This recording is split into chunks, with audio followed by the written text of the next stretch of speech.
इंतखाबी नताइज में मुबैना धांधली के खिलाफ GDA का जामशोरो। इंटरचेंज पर धरना। पीर पगारा ने कहा इलेक्शन का नतीजा 2 से ढाई माह पहले बिक चुका था, पेमेंट भी हो चुकी थी। जीतने वाला सर पकड़ कर बैठा है, हारने वाला सड़कों पर है। फैसला करने वालों को सोचना होगा कि उनके साथ कौमी सतह का कोई लीडर नहीं। लियाकत जतोई ने कहा कि इलेक्शन में धांधली नहीं धांधला हुआ, जाली मैंडेट कबूल नहीं करेंगे। फहमीदा मिर्जा ने कहा आइन को मजाक बना दिया गया, सिंध को कॉलोनी बनाकर सौदा कर दिया गया। सायरा बानो बोली अपने हुकूक की जंग खुद लड़ना पड़ेगी, एहतजाज मुख्तदर हल्कों के सामने भी किया जा सकता है। फंक्शनल लीग के सरबराह सदरुद्दीन राजदी का सुप्रीम कोर्ट से सुओ मोटो नोटिस लेने का मुतालबा। जमात इस्लामी कराची के अमीर हाफिज नईम की भी शिरकत। बोले कराची में जमात इस्लामी और PTI का मैंडेट छीना गया। अयाज लतीफ़ पलीजो बोले सिंध से एक बार फिर धोखा किया, लोग समझ चुके हैं कि करप्शन के खिलाफ बयानात सिर्फ दिखावा है। JUIF के रहनुमा राशिद सुमरो ने कहा कि 10 से 15 हल्के खोल दें, दूध का दूध पानी का पानी हो जाएगा। साबिक army chief general retired Qamar Javed Bajwa और साबिक DG ISI general retired Faiz Hameed ने मौलाना फजल रहमान के बयान की तरदीद कर दी। Editor investigation the news Ansar Abbasi की रिपोर्ट के मुताबिक कमर जावेद बाजवा और फैज हमीद के करीबी ज़राए ने कहा है कि अमीर JUIF को चाहिए कि अपने हकाइक दुरुस्त कर लें। फैज हमीद अदम एतमाद की तहरीक से पहले ही ISI छोड़ चुके थे और कोर कमांडर पेशावर थे। कमर जावेद बाजवा के करीबी ज़राए के मुताबिक बाजवा की मौलाना से 2 मुलाकातें हुई, एक फजल रहमान के बानी PTI के खिलाफ लॉन्ग मार्च के वक्त और दूसरी 26 मार्च 2022 को दीगर ऑपोजिशन रहनुमाओं की मौजूदगी में हुई। इन जराए के मुताबिक दोनों जर्नैलों ने ऑपोजिशन से कहा था कि बानी PTI को मुद्दत मुकम्मल करने दी जाए। लचक न दिखाने पर कहा गया कि अदम एतमाद की तहरीक वापस ले लें तो बदले में बानी PTI इलेक्शंस का ऐलान कर देंगे। जुमेरात को एक इंटरव्यू में मौलाना फजल रहमान ने दावा किया था कि वो बानी PTI के खिलाफ तहरीक अदम एतमाद के हक में नहीं थे। तहरीक अदम एतमाद बाजवा के कहने पर लाई गई।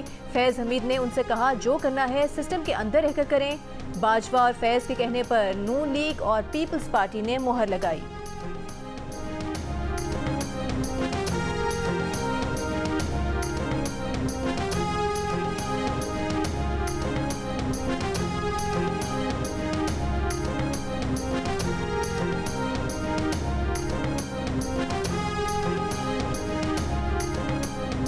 ये सारी को मजाक की बातें, और वो लोग हमें बुलाकर कहेंगे कि आप जाएं और जाकर आप ये डाल दें, इसके अंदर आप तहरीके में इत्मीनान डालें। एक मीटिंग जिसमें सब पूरी पॉलिटिकल पार्टीज के सरबराहान थे, तो मौलाना का वहाँ पर मेरी मौजूदगी में इस बात पर कि आप हमें ये क्यों कह रहे हैं, अब हमने ये सब कुछ किया है तो हम ये अदम एतमाद, और तो मौलाना ने उस वक्त बड़ा फर्म स्टैंड दिया। उन्होंने कहा जनरल साहब आप हमें विड्रॉ करने के लिए कैसे कह सकते हैं, अगर तो ये जनरल साहब ने डलवाई थी तो फिर वो विड्रॉ कराने क्यों आए बैठे थे। मुस्लिम लीग नून ने जनरल बाजवा के कहने पर तहरीक अदम एतमाद लाने का फजल रहमान का दावा मुस्तरद कर दिया। मलिक अहमद खान ने कहा जनरल बाजवा ने तो अपोजिशन जमातों के कायदीन को तहरीक वापस लेने का मशवरा दिया था, मगर मौलाना फजल रहमान ने जनरल बाजवा के मशवरे की मुखालफत की और तहरीक अदम एतमाद पर ही इसरार किया। साबिक वज़ीर आज़म के मुस्ताफ़ी होने और इलेक्शन दोबारा कराने की पेशकश उन्हें बेहतर लगी थी, मगर मौलाना फजल रहमान ने जनरल बाजवा की इस तजवीज़ की सख्त मज़ाहमत की थी। नून लीग की तर्जुमान मरियम औरंगज़ेब ने कहा कि तहरीक अदम एतमाद के दौरान तमाम मामलात को बहुत करीब से देख रही थी। जिस मीटिंग की बात की जा रही है उसका कोई इल्म नहीं। तहरीक अदम एतमाद के दौरान तमाम आइनी तकाज़े पूरे किए गए थे।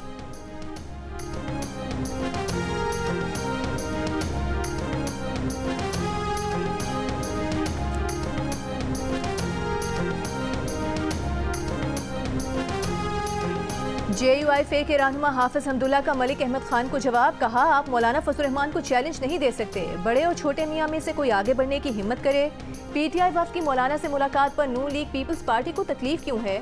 मौलाना फजल रहमान ने बड़ी पार्टीज की तौहीन नहीं की है, दोनों पार्टीज ने जनरल बाजवा को एक्सटेंशन देकर आइन और पार्लियामेंट की तौहीन की।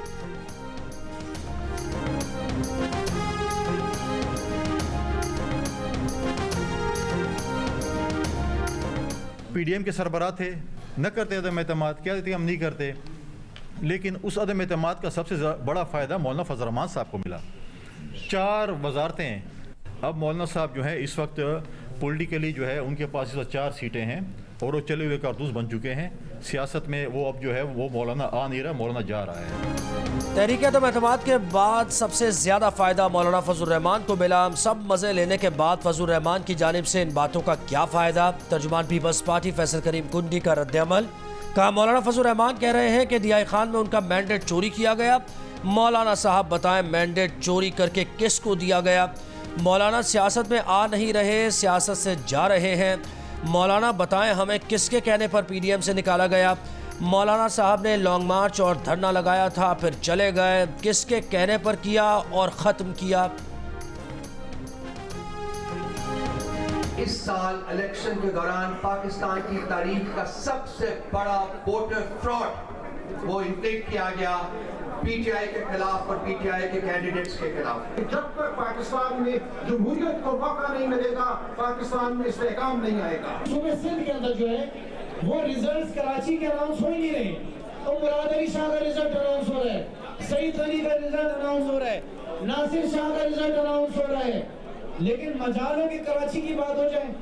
गैरतमंद सियालकोट के नौजवान बहादुर बेटे, बहादुर बेटियां, बहादुर माँ और भाइयों ने मेरा साथ दिया।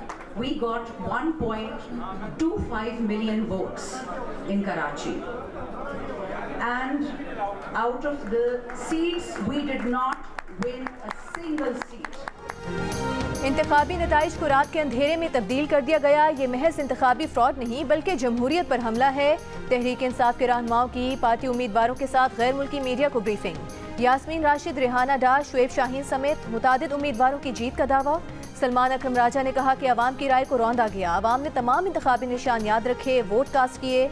रऊफ हसन ने कहा कि फॉर्म 45 के मुताबिक जीतने वाले उम्मीदवार फॉर्म 47 में हरा दिए गए। धांधली का सारा डेटा मौजूद है, तमाम कानूनी रास्ते इस्तेमाल करेंगे। रेहाना डार ने कहा कि जैसे नौशीन इफ्तिखार को डस्का में इंसाफ दिया गया वैसे ही उनका फैसला किया जाए। वो दोबारा इलेक्शन के लिए भी तैयार हैं। पार्टी रहनुमाओं का कराची में मैंडेट छीने जाने का इल्जाम, 19 सीटें जीतने का दावा। कहा कराची में 2018 से भी ज्यादा वोट मिले। खुर्रम शेख जमान ने कहा कि मुत्तहिदा तो 5वें नंबर पर थी।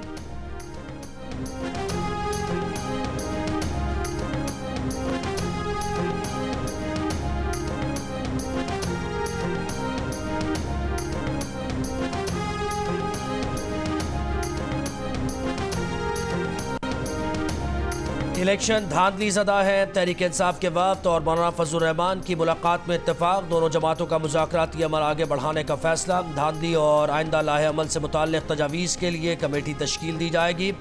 जल्द दोनों जमातों के रहनुमा मुलाकात करेंगे। ज़राए के मुताबिक गुज़श्ता रोज़ की मुलाकात में पार्लियामान के अंदर और बाहर मुश्तरका सियासी जिद्दोजहद पर इत्तेफाक हुआ। PTI ने वज़ारत उज़्मा के लिए उम्मीदवार के लिए वोट भी मांगा। दूसरी जानिब तहरीक इंसाफ का वफ्द आज रात जमात इस्लामी के वफ्द से इस्लामाबाद में मुलाकात करेगा। तहरीक इंसाफ के वफ्द की कौमी वतन पार्टी के चेयरमैन आफ्ताब शेरपाव से भी मुलाकात।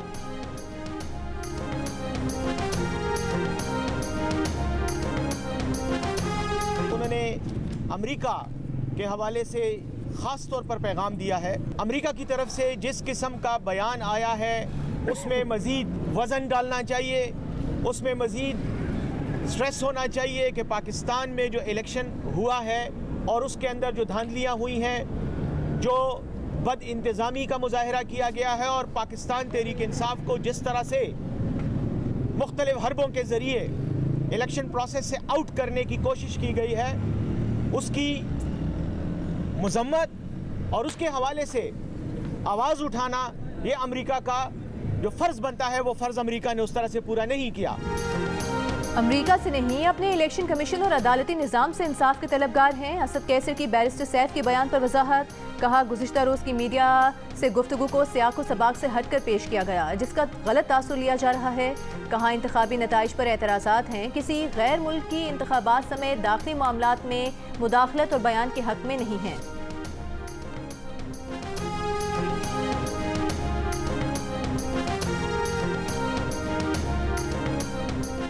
GDA ने जलसा नहीं मुरीदों का इज्तिमा किया। पीपल्स पार्टी का GDA के धरने पर रद्द-ए-अमल। प्रेस कॉन्फ्रेंस में शजील मेमन ने कहा कि पीपल्स पार्टी के मुखालिफिन को इंतखाबात में बदतरीन शिकस्त हुई। GDA या उसके इत्तेहादी किसी एक ज़िले में कामयाब नहीं हुए। लोग अंधे और बेवकूफ़ नहीं। सिंध में GDA इत्तेहाद पीपल्स पार्टी की मुखालिफत में बना। ये इत्तेहाद हर इलेक्शन में बनता है।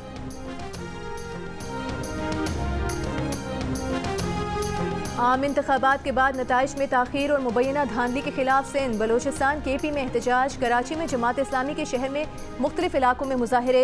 JUI का मटियारी, घोटकी, सखर, कंदकोट और ओबाड़ों में धरना और एहतजाज। कौमी शाहराहों पर धरने से सिंध पंजाब बलोचिस्तान की ट्रैफिक मुअत्तल हो गई।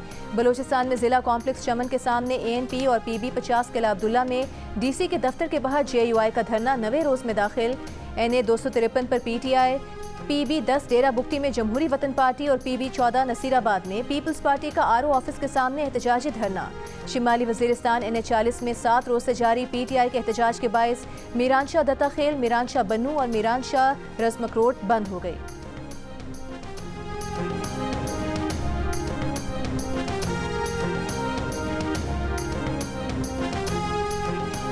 रहनुमा नून लीग ख्वाजा साद रफीक कहते हैं कि वफाक में हुकूमत साजी के लिए मौलाना फजल रहमान साहब के बाद PTI बहुत जल्द जरदारी साहब के दर दौलत पर हाजिरी देकर एक और यू टर्न लेगी। सियासी बिगाड़ और रस्साकशी के सबसे बड़े बेनिफिशरी और जिम्मेदार खुद बानी PTI हैं। PTI ने मौलाना की बहुत तज़हीक की। हर कही बात मुँह पर ही आती है, उतना ही कहा जाए जितना बर्दाश्त कर सकें। वज़ारत उज़्मा के लिए PTI के नामजद उम्मीदवार उमर अयूब को 24 मुकदमात में 1 माह के लिए हिफाजती जमानत मिल गई।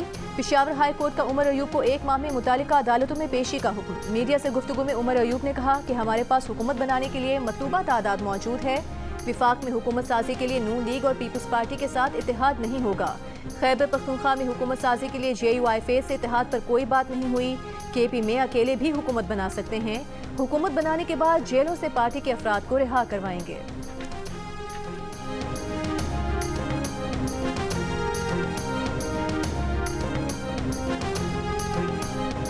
इलेक्शन कमीशन ने NA 15 मानसेरा की रिटर्निंग ऑफिसर हाजरा समी को तब्दील करके जाकिर जदून को नया रिटर्निंग ऑफिसर तैनात कर दिया। इस हल्के से साबिक वजीर आजम नवाज शरीफ ने इलेक्शन लड़ा था। यहाँ राजा गस्तासब को कामयाबी मिली थी। राजा गस्तासब की कामयाबी को नवाज शरीफ की जानिब से चैलेंज किया गया है।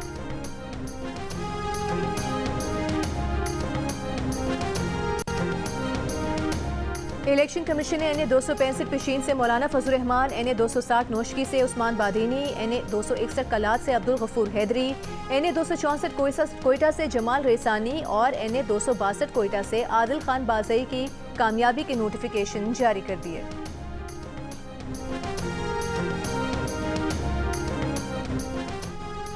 सिंध का वजीर आला कौन होगा? मुशावरत आज होगी। पीपल्स पार्टी की क़यादत इस्लामाबाद से कराची पहुंच गई। वजीर आला के लिए नाम आसिफ जरदारी, बिलावल भुट्टो और फैयाल तारपो की मुशावरत से दिया जाएगा। मुराद अली शाह वजीर आला सिंध के ओहदे के लिए मजबूत उम्मीदवार हैं। नून लीग और पीपल्स पार्टी की कोऑर्डिनेशन कमेटीज का आज होने वाला इजलास मुलतवी। इजलास में हुकूमत साजी के मामलात को हतमी शक्ल दिए जानी थी। इजलास नून लीग की कमेटी की अपनी क़यादत से मुशावरत के बायस मुलतवी हुआ। मुश्तरका इजलास अब कल होगा।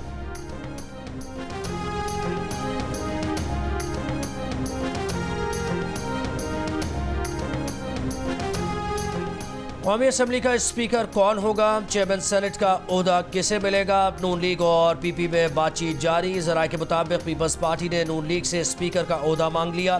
पीपल्स पार्टी के यूसुफ रजा गिलानी और राजा परवेज अशरफ स्पीकर के ओहदे के उम्मीदवार हैं। वजीर खजाना ना बनने की सूरत में सागदार या फिर आजम नजीर तारड़ चेयरमैन सेनेट होंगे।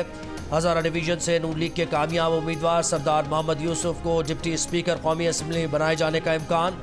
डिप्टी चेयरमैन का ओहदा बलूचिस्तान से ताल्लुक़ रखने वाले सेनेटर्स को मिलने का इम्कान है।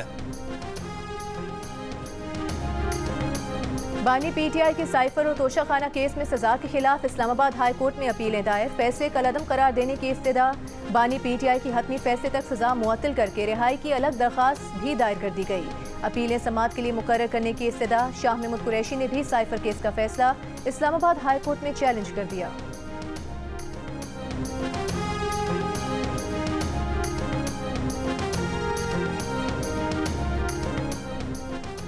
8 फरवरी के इंतखाबात कल आदम करार देने की दरख्वास्त समात के लिए मुकर्रर। चीफ जस्टिस काजी फायजीसा की सरबराही में 3 रुकनी बेंच 19 फरवरी को समात करेगा। जस्टिस मोहम्मद अली मजहर और जस्टिस मुसर्रत हिलाली बेंच का हिस्सा होंगे। शहरी अली खान ने इंतखाबात में धांधली की बुनियाद पर दोबारा इंतखाबात की इस्तदा की है। पाकिस्तान के इंतखाबात में मुबैना धांधली के इल्जामात पर व्हाइट हाउस का फिर इजहार तशवीश। तर्जुमान अमरीकी नेशनल सिक्योरिटी काउंसिल जॉन किर्बी ने कहा कि रिपोर्ट्स में सुना है कि डराने धमकाने, वोटर्स को दबाने, इस किस्म की चीज़ें हैं। हम इसे बहुत करीब से देख रहे हैं, बैनुल-अक़वामी मॉनिटर भी देख रहे हैं।